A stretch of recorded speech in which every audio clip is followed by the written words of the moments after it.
I'll take questions now if anybody's interested. Over here. I have a question. All right. Assuming you run and you do get elected, what is your plan on what we can do to end abortion? I think that, and this is a good question, because for years and years we've said the only way to do it is through the Supreme Court. Right. We've never gotten anywhere, and we're not going to get anywhere under Obama. Obama's probably going to appoint 3 or 4, so it'll be another 20 years till you get enough justices. There is a way, and my dad has introduced legislation that a majority vote could do this. Now, there would be some question, there might be a big constitutional battle over this, but the one thing the Constitution says about Congress is that Congress can decide what the federal judiciary hears.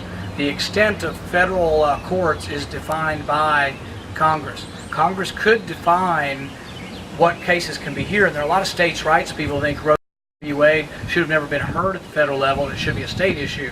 That doesn't completely make it go away, but in many conservative states, it might be you might have a change in the law. That's your only chance. If you keep your hopes up for getting enough Republican presidents to change it, it's never going to happen. And even sometimes they make mistakes on who they appointed to. I mean, Souter was one. So we'll get Souter gone, but Souter was already one of the most liberal justices we had. So what exactly?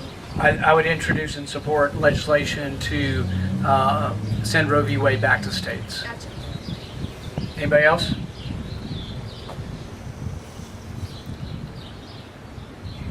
What do you think about term limits? I think term limits are a good idea. My dad introduced them for the first time in 1976. There's several different ways to go around them. One way or to go about doing this. Some people took voluntary limits, but then a lot of people went back on those. Ron Lewis took a voluntary limit and didn't adhere to it. He got too important somehow that he couldn't come home. I think the only way you'll get term limits is through your state legislature. If you guys in the state legislature will vote on it. The other reason is there's a self-interest that many in the state legislature might someday want to run for federal office. There's nothing wrong with that, but it might give you an incentive maybe to place term limits, and then you do it through the constitutional amendment process. I think that's the only way you get term limits is through constitutional amendment. The people up there all think they're too important. The other problem with voluntary term limits is there are a few good people that you want to kind of stay. And the other thing with the voluntary part is some people think, and I believe this, and I'm not sure if this makes me change my mind on term limits, but I think over the 20th century, too much power gravitated to the president and it gravitated away from Congress. For example, one of the things I believe is that when you fight a war in our country, it should be under the U.S. flag and you should declare war. You should do it formally the way we did in World War II.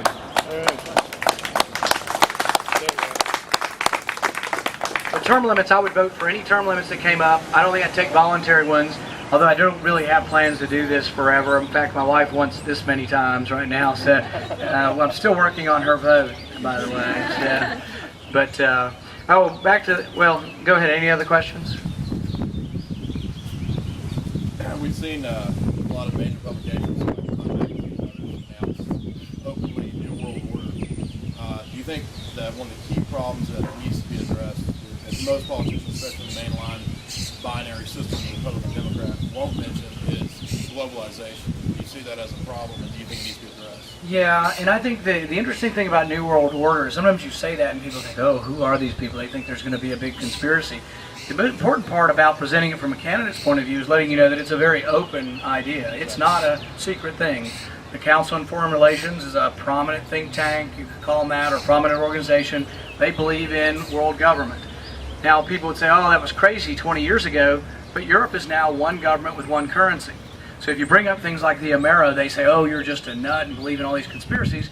Well, I think there's 5 or 6 state legislatures that have voted against having the North American highway coming through here. They do fear a union of North America, Canada, the U.S., and Mexico. Now, are we close to it? No. But we need to intellectually oppose this, and we need to intellectually present the idea for sovereignty. And I think this goes with some agreements. While I do think most of the time trade is good and the tariffs should be low, one of the things my father opposes, and I would probably join him in this, is international treaties where we give up sovereignty to a treaty organization that then tells us what to do. For example, we have trade organizations that tell the U.S., your taxes are too low, your products are too competitive, so in order for things to be equal, you need to raise your taxes. Or we have groups like the UN tell us what our gun policy should be. And I had an interesting speech not too long ago. I went to Knob Creek Machine Gun Shootout. And what I told them there is, I do own a shotgun, but I'm not some real big gun person. But I said, you know what?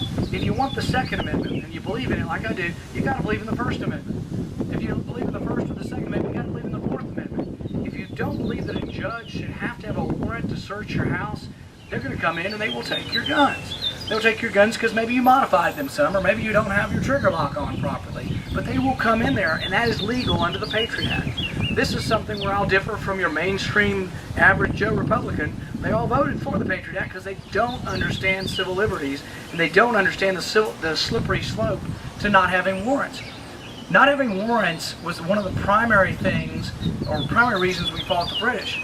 They would do bills of attainder, not bills of attainder, writs of assistance, where the local soldiers would write things and go into people's houses, and the colonialists hated this. There was something on YouTube, and you guys have to see this. There's a 16-year-old kid who's in jail under the Patriot Act, and they accuse him of saying something about bombs. And I don't know if that's true or not, but if you're accused of murder, they come to your house and knock on your door, and a judge writes a warrant, and they go and search your house. They came to his house without a warrant. He's in a jail 3 states away, and I don't know enough to defend him. Maybe he did this, and it's wrong, obviously, to do that, and he should be in trouble. But he should have habeas corpus, meaning that you present the body. It's an old-fashioned term. It's the only thing in the Constitution. Bill of Rights has rights, but the only right enshrined in the Constitution is the right of habeas corpus, meaning the government, if they arrest you, they have to present the body and accuse you of something, usually within like 24 hours. So even the most despicable people in our society who commit murder, they're produced within 24 hours. They have a bail hearing. They usually don't get bail, but they at least have a hearing before a judge, and they present both sides. This boy's 16 years old, and he's in a jail in Maryland. He might not get any kind. He could be there a year. And people said at the beginning, oh, the Patriot Act was fine because we'll just get those Muslims. Well, the thing is, they apply it to everybody. So you have to be careful who these people are you want to let the government go after and chase in our country, because we became one of those. I think this is a great irony, and I just have to laugh. What's her name? Harmon? Is it Jane Harmon? Here she is. She's been a big supporter of wireless taps of people's phones. Guess what? She got caught. She got caught talking to foreign agents. They happened to be from Israel. They weren't Arabs, but they were from Israel, and they were trying to get secrets from our country. We're allies with Israel, but they can't steal from us either. And she gets caught in this spy net, but it's a wireless tap that she was supporting. It shows how, and maybe she is innocent, and she was talking to somebody, but the thing is, she gets trapped because they allow these warrantless searches. They've gone through millions of phone calls. They can search your house, leave listening devices for a year, never tell you they were there. Even a murderer is told that they're in your house. If you're not home, they come secretly. They can come secretly.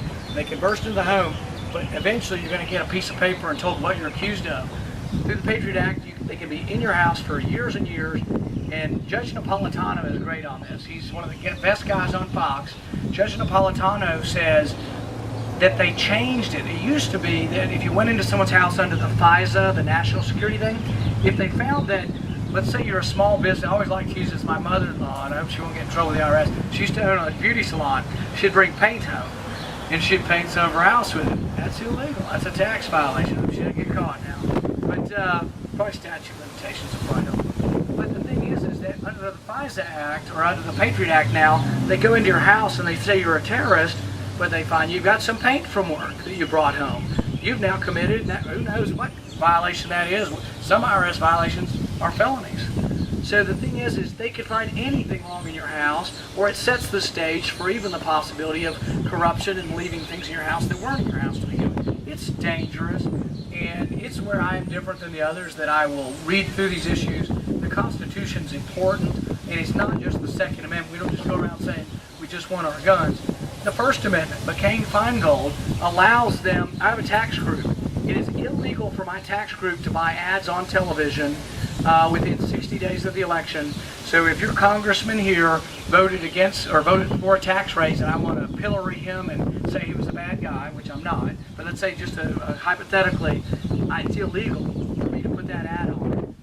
They say paid speech is different than free speech. The media hasn't done a good protection. That's one of the things McConnell, and I don't always agree with McConnell, but he was very good on McCain-Feingold. And McCain-Feingold, I think, is probably the worst piece of legislation in the last 30 years was the bank bailout, just because of the sheer size and amount of money that went into it, and because it changed us from private ownership of banks to a percentage of it, at least, is public ownership. But McCain-Feingold ranks right up there with great infringements of the Bill of Rights. And the Patriot Act with the Fourth Amendment. Those together are some of the greatest infringements I think we've had in the last 2 decades. And I think you'll see other Republican candidates come out here, and you don't want to say mean things about your opponents, but I've heard they make the circuit every year. They speak for 20 minutes, and you won't hear one of those issues addressed. You'll hear generally they're conservative. They don't like high taxes.